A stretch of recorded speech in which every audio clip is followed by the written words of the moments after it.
Olá, amigos do Portal DI. Recebemos hoje aqui no Talking para uma conversa sobre as eleições de 2022 a candidata a deputada estadual, a Karen Machado, do PSB. Karen, bem-vinda. Obrigado pela sua visita e pela entrevista também. Seja bem-vinda. Obrigada, Bruno. Agradeço o espaço do Diário do Iguaçu. Estou à disposição para responder os questionamentos e me aproximar da audiência, enfim, dos eleitores aqui da nossa região. Karen Machado, que é professora, né, advogada de formação, professora, foi candidata a vereadora, né, na eleição passada, então, e até chegou a assumir esse ano, né, Karen, lá na Câmara, teve 30 dias, se eu não me engano, né? Isso. Foi o período, mas já dá uma noção ali do trabalho de vereador, de parlamentar, né? Você agora é candidata a deputada estadual, aquela primeira pergunta que eu faço para os candidatos, né? Por que você se candidatou, você colocou seu nome à disposição como candidata a deputada?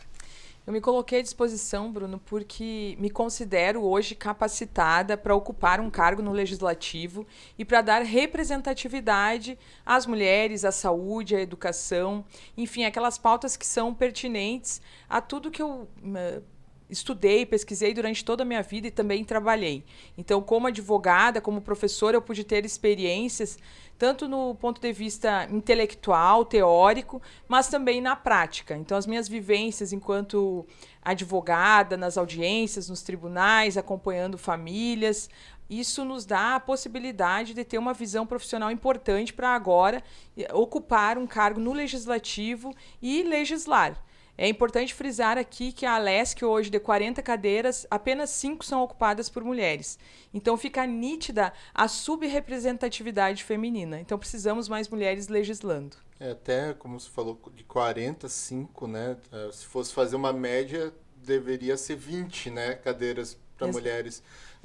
Essa pauta da representatividade feminina na tua campanha tem sido, talvez, o condutor dela, né? Sim. Mas, assim, seria a tua principal bandeira, no caso, essa questão da representatividade feminina? E a gente puxa, né, que a gente sabe que Santa Catarina é um dos estados mais violentos, né, na questão dessa questão do gênero, né? Muitos feminicídios acontecem, tem toda essa questão dessa cultura machista que a gente tem, né? Como é que você pretende trabalhar isso lá na Alesc, sendo eleita deputada? Eu quero ser a deputada das mulheres, a deputada que as pessoas veem assim como alguém que está ali para proteger as mulheres, que está ali para trabalhar para as mulheres, tanto propondo projetos de lei, outros projetos, como também fiscalizando o executivo acerca da legislação já existente, né, para trazer melhorias. Por exemplo, aqui tem a questão da própria DPCAM, aqui de Chapecó e em outras cidades também. A gente tem um problema aqui que não temos uma delegada mulher e também, muitas vezes, o próprio servidor, funcionário que está ali atendendo a mulher não tem a capacitação específica para o atendimento de uma mulher em situação de violência. Uma mulher em situação de violência, ela já está fragilizada. Então, ela precisa ser atendida por alguém que tenha treinamento, que consiga compreender a situação. O ambiente precisa ser um ambiente acolhedor. Não pode ser um ambiente hostil, onde a mulher que acabou de sofrer uma violência chegue ali também, outra vez se sinta novamente, né, num ambiente que ela não está à vontade. Tem também uma questão que eu fiz um vídeo esses dias, que eu acho que é importante colocar, Bruno. Sim. Sobre o concurso da Polícia Militar de Santa Catarina, que prevê 20% das vagas para mulheres e 80% de vagas para homens. Então, seria uma cota masculina, né? Isso é um problema, no meu ponto de vista, e eu explico por quê. Como a quantidade de vagas para mulheres é menor, a gente tem menos mulheres policiais militares, e nesse sentido, por exemplo, o projeto Rede Catarina, que é um projeto da PM, ele muitas vezes não consegue ter o número de mulheres suficientes, o número de guarnições suficientes para atender a grande quantidade de violência contra a mulher. Então, eu já várias vezes acompanhei mulheres em situação de violência, onde ela é atendida não pelo pessoal do Rede Catarina, mas pelo plantão normal, ali, geral, né, da PM, e acaba não tendo esse atendimento também, que é um atendimento mais especializado.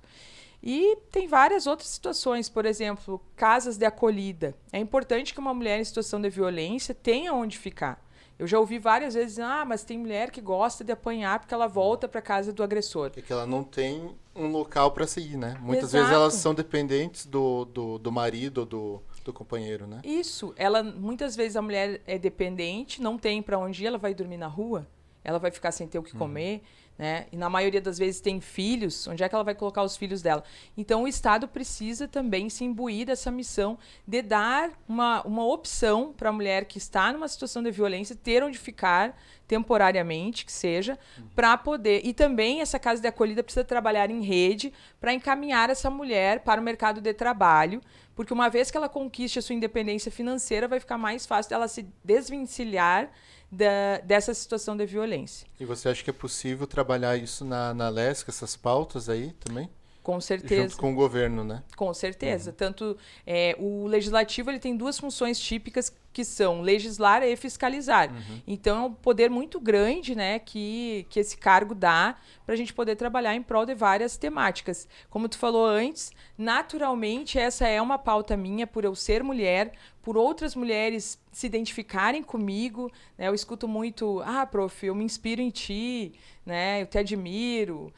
Vai lá que a gente está aqui te apoiando. Então, eu tenho essa base muito forte das mulheres, das minhas alunas, das minhas ex-alunas, me impulsionando, me ajudando. Então, é natural. Mas eu defendo outras pautas também, né, Bruno? Não, até eu ia te perguntar isso, que essa questão das mulheres é uma das pautas, né? A gente sabe que deputado quase sempre é cobrado, principalmente na questão das rodovias, né? Sim. Que a gente tem as rodovias federais, deputado federal, rodovias estaduais, deputados estaduais. Falando a grosso modo, só para o pessoal entender, né, que o deputado estadual tem que se preocupar com rodovias estaduais. A gente vê que na região, até nos últimos tempos, tem tido movimentos de recuperação de algumas delas, né? Embora outras ainda não tenham avançado muito. As rodovias ainda bastante esburacadas. A gente tem a questão do próprio acidentes, né? Gera acidente, pessoas morrem por causa disso. Mas também tem toda a questão de escoamento de produção, que isso movimenta e impacta na economia também. Recentemente a gente teve também o hospital regional aqui com problema financeiro, ainda tem, né? Mas tá se encaminhando ali. O Hospital da Criança também, que acaba dependendo muito de recursos do Estado. Só estou citando aqui 2 exemplos, né? Infraestrutura rodoviária e a questão da saúde. Como é que você pretende trabalhar essas e outras pautas que você defende daí na tua campanha, que são bandeiras aí do teu mandato, caso eleita, né? Bom, Chapecó é uma das cidades que tem, né, uma das cidades mais ricas aí do Brasil, né? Porque aqui, a nossa economia aqui, ela é de extrema relevância para o Estado. Então, começando pelo ponto de vista aí da mobilidade, das estradas, né?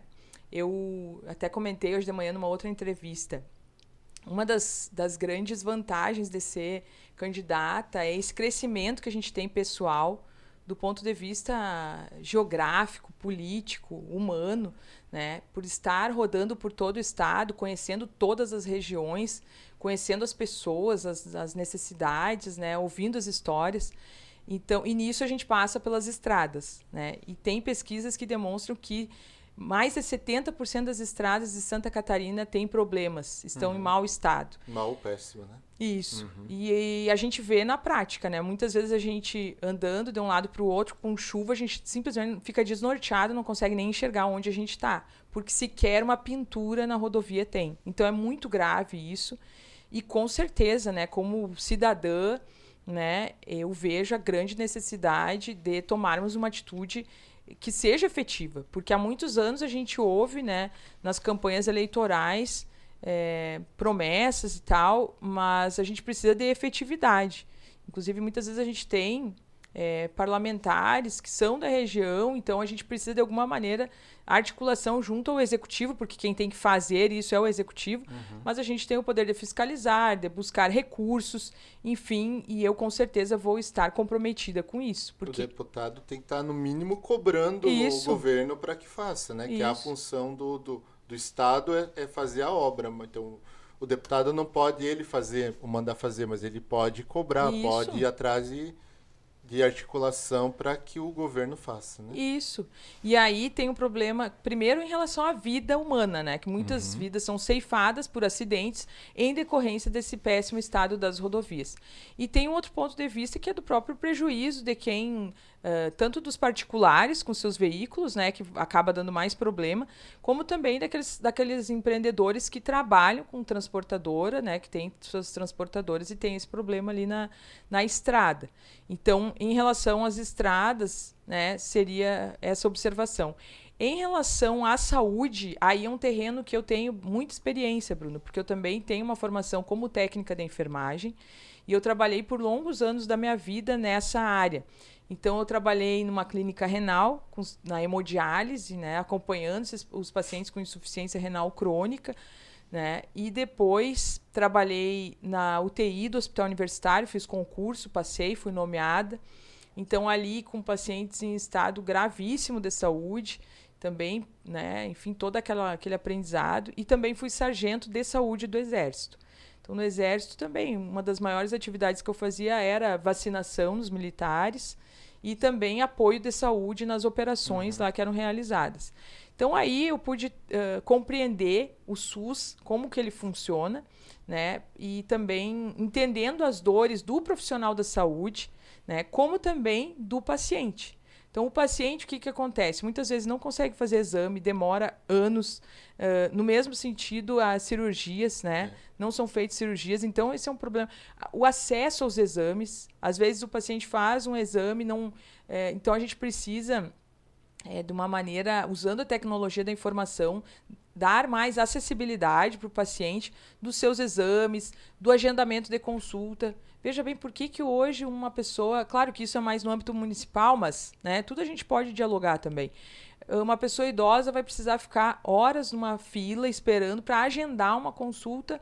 E eu presenciei, enquanto vereadora aqui, idosos que foram mais de uma vez esperando, não conseguiam a ficha para atendimento, tinham que retornar para casa. Então, são problemas que a gente, com a tecnologia da informação, consegue resolver, né, e dirimir. E, além disso, estive essa semana junto com o Fabinho, que inclusive está como nosso vereador do PSB agora. Sim, ele é dessa área de saúde, né? Ele é presidente do Sindicato dos Trabalhadores da Saúde. Estive com ele em vários movimentos com os profissionais de saúde pelo piso salarial da enfermagem, né, que teve aprovação legislativa, mas foi ajuizada uma ação pela Federação dos Hospitalares lá, no STF, e o ministro Barroso deu uma liminar suspendendo temporariamente por 60 dias o piso salarial da enfermagem. Então, estive ali lado a lado porque entendo as dores desse profissional que trabalha num ambiente insalubre, né? Então, ele tem que ter uma força física e psicológica acima do normal para poder suportar esse ambiente de trabalho, que é penoso, né? E ainda, eu sei, Bruno, quantos aniversários da minha filha eu não pude estar porque eu estava de plantão, né? Aí, meia-noite do dia 24 de dezembro, todo mundo comemorando o Natal e o trabalhador está lá, dentro do... Não para, né? Não para.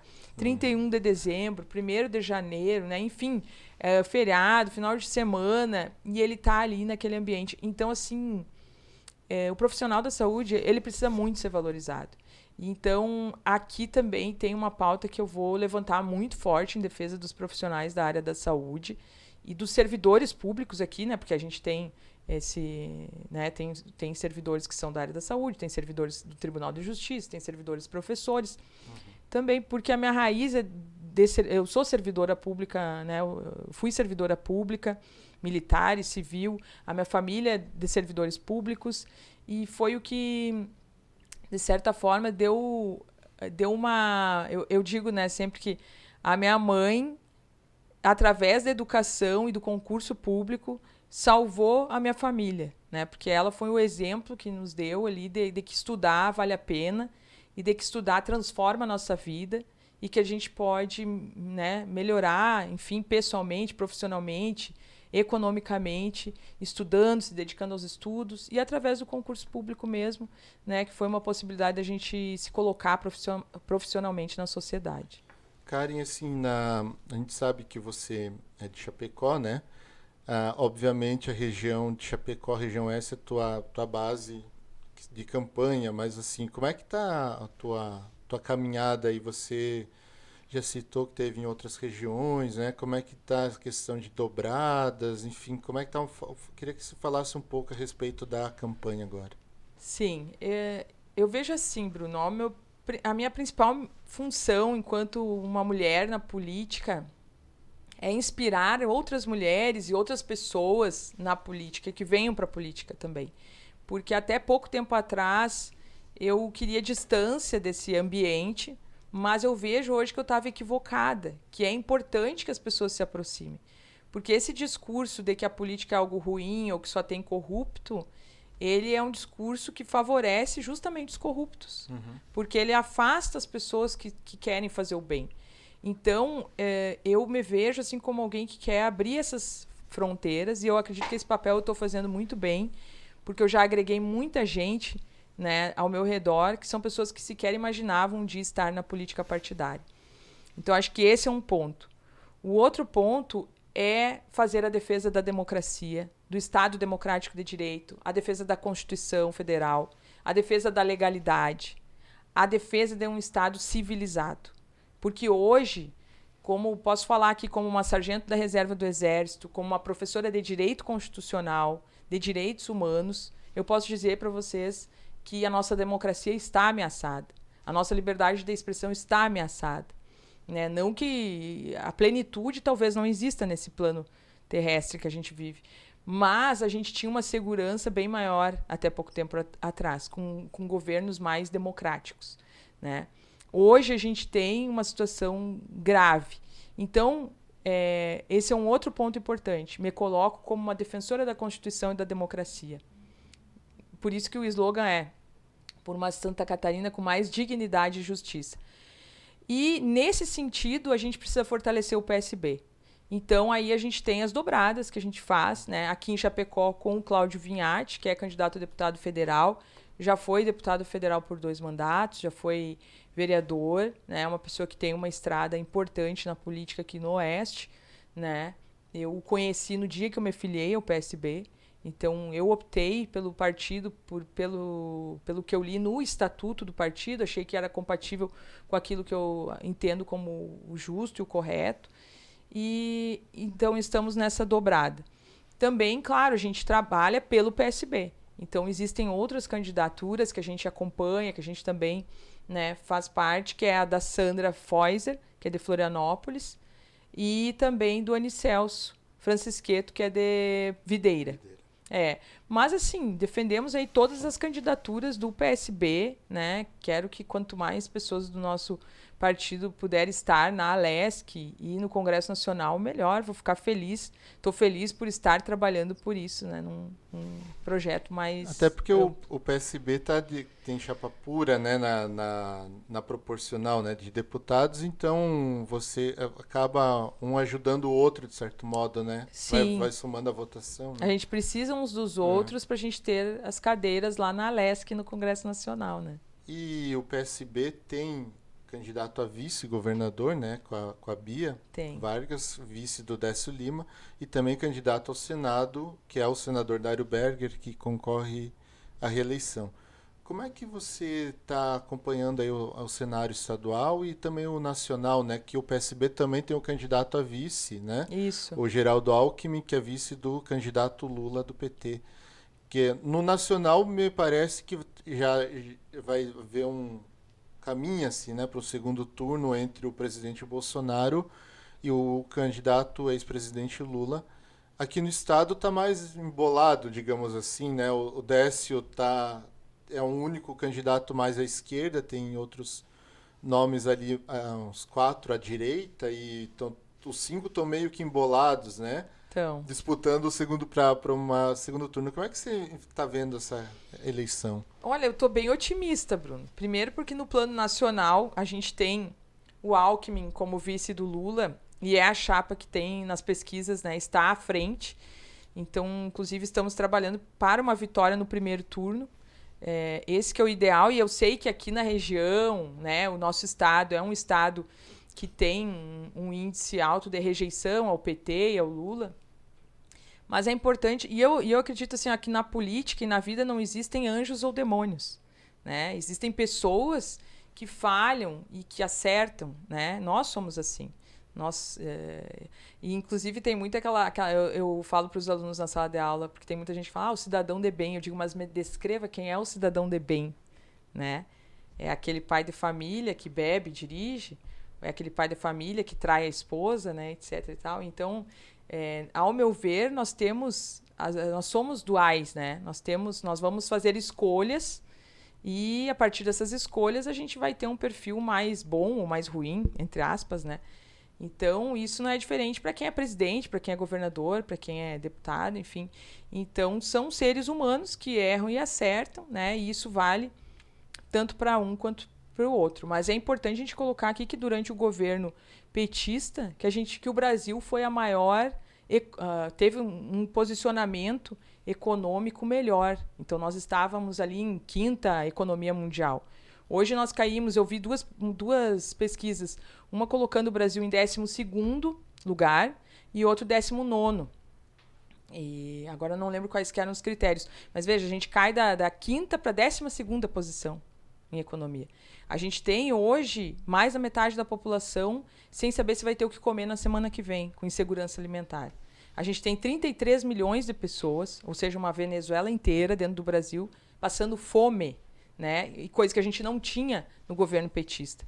Então, mas o Lula é perfeito, não tem defeitos? Não, como eu falei antes, existem problemas, precisam ser corrigidos.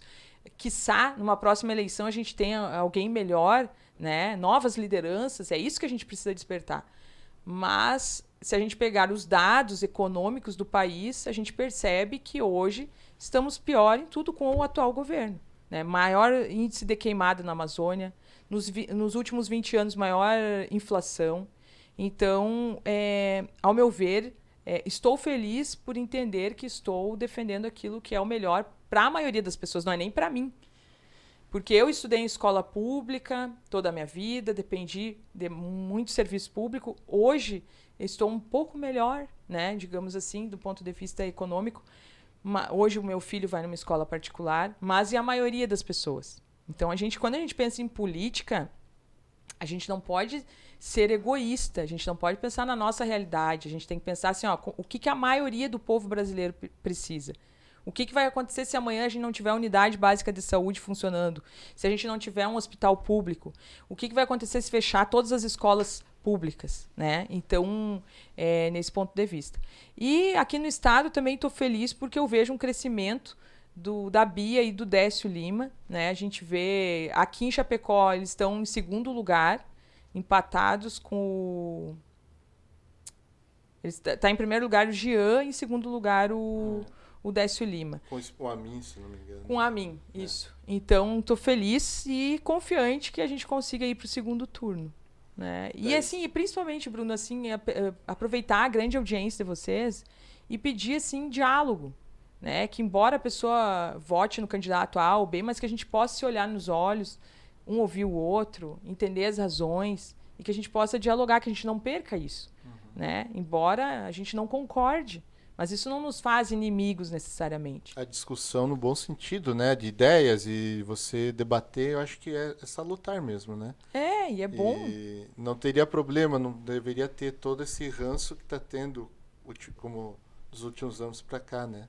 É algo que não existia no Brasil, né? A gente tinha quem votava no candidato A ou B, mas agora virou assim algo muito sanguinário, muito raivoso, muito discurso do ódio, muita desconsideração e violência, né? A gente vê violência, a gente está vendo aí homicídios em razão da política.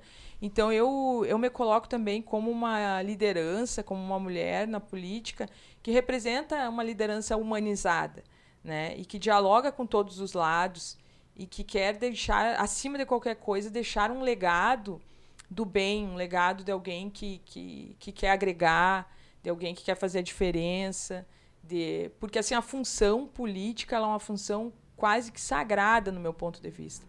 Porque, trazendo assim para o meu universo, como advogada, a gente consegue a justiça, vai num processo, né, no outro, a gente vai lá, consegue êxito, tu consegue estabelecer a justiça ali.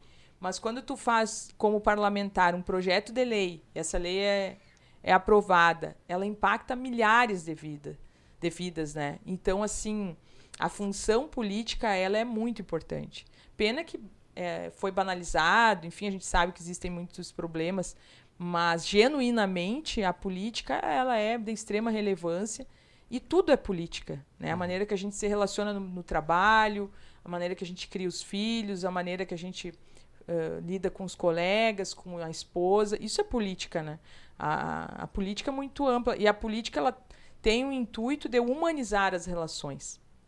Essa que é a função da política, né? Karen, queria te agradecer pela entrevista e antes que você fizesse as suas considerações finais aí, né? Como candidata, tá aberto aí para você pedir voto e tal. Fica à vontade. Bom, Bruno, eu quero te agradecer, dizer que foi um prazer te conhecer nessa trajetória da minha vida política. Eu quero agradecer o Diário do Iguaçu, que sempre abriu as portas para mim, que é uma fonte tão democrática, né? Por estar aí recebendo todos os candidatos, enfim, esclarecendo para os eleitores. E eu quero que as pessoas, os eleitores, as eleitoras de Chapecó, do Oeste, de Santa Catarina, me vejam como alguém que quer genuinamente transformar, ser um instrumento de transformação social, alguém que está aberta para ouvir, para repensar, para modificar, e alguém que, acima de tudo, quer servir as pessoas. Nesse sentido, eu quero aqui pedir o voto para todo mundo na professora Karen Machado, número 40999, no dia 2 de outubro. Certo. Obrigado novamente, Karen Machado, candidata a deputada estadual pelo PSB. Obrigado também a todos que acompanharam essa entrevista. Até o próximo Talk in the